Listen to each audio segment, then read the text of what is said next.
तर मनोज जरांगे पाटील आणि भाजप नेत्यांमध्ये सध्या चांगलीच जुंपली आहे। मनोज जरांगे पाटील यांनी बीडमध्ये झालेल्या सभेमध्ये मुख्यमंत्री देवेंद्र फडणवीस यांच्या आईविषयी अपशब्द उच्चारल्याचा आरोप भाजप नेत्यांकडून केला जातो। या सगळ्या वादामध्ये आता भाजपचे आमदार नितेश राणेंनी जरांगेंना इशारा दिलाय। आमच्या देवेंद्र फडणवीस साहेबांच्या आईबद्दल अपशब्द उच्चारण्याची हिंमत कोणी करत असेल तर ती वळवळणारी जीभ हातात काढून देण्याचं सामर्थ्य असल्याचं म्हणत राणेंनी जरांगेंना इशारा दिलाय। तर मी माझे शब्द मागे घेतो असं म्हणत जरांगेंनी स्पष्टीकरणही दिले। छत्रपती शिवाजी महाराजांचं नाव घेऊन मराठा आरक्षणाची गोष्ट करतायत। त्या छत्रपतींनी आपल्याला आया बहिणींची इज्जत कशी करावी, त्यांना सन्मान कसा करावा हे शिकवलं। आणि त्याच छत्रपतींच्या महाराष्ट्रात मराठा आरक्षणाच्या नावाखाली दुकानदारी चालवून तुम्ही ज्या पद्धतीमध्ये महिलांचा अपमान करतायत, राज्याचे मुख्यमंत्री देवेंद्रजींच्या आईचा अपमान केला, हा कदापि सहन केला जाणार नाही। आणि एवढीच जर तुम्हाला खाज आहे तर ज्या शरद पवारांनी तुम्हाला एवढे वर्ष आरक्षण दिलं नाही त्या शरद पवारांचं नाव का घेत नाही?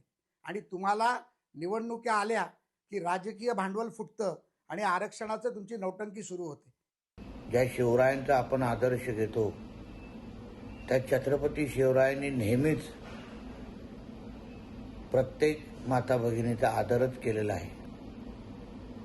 जरांगेने आरक्षणाची लढाई लढावी, पण ती लढत असताना आमच्या फडणवीस साहेबांच्या आईबद्दल अगर अपशब्द बोलण्याची हिम्मत करत असेल तर ती वळवळणारी जीभ हातात काढून देण्याची ते सामर्थ्य आमच्यासारख्या 96 कोळी मराठ्यांमध्ये आहे, हे त्यांनी लक्षात ठेवावं।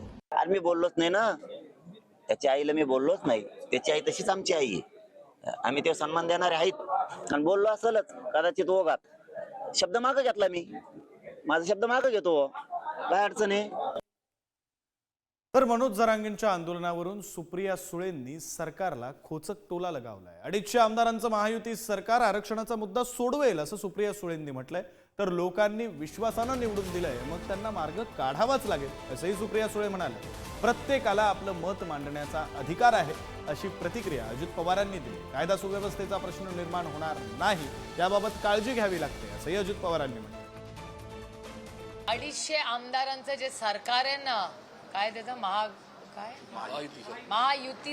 महायुतीची एवढी ताकद आहे, ते सोडवतील हो लगेच। एवढी मोठी त्यांच्याकडे 2/3 जून जास्त मेजॉरिटी आहे, ते आरक्षणाचा मुद्दा सोडवतील ना, एवढी ताकद आहे ना। लोकांनी एवढ्या विश्वासाच्या नात्याने त्यांना मतदान केलंय, तर मग त्यांना मार्ग काढावाच लागेल ना। प्रत्येकाला आपलं आपलं म्हणणं मांडण्याचा अधिकार संविधानाने, घटनेचे शिल्पकार डॉक्टर बाबासाहेब आंबेडकरांनी दिलेला आहे।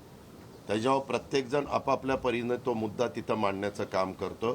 कुणी राज्यकर्ते असेल तर त्यांना कायदा सुव्यवस्था चांगली ठेवावी लागते। कुठल्याही परिस्थितीमध्ये कुणाला त्रास होणार नाही ही काळजी घ्यावी लागते। तशा पद्धतीनं काळजी घेण्याचं काम हे सरकार करत असते।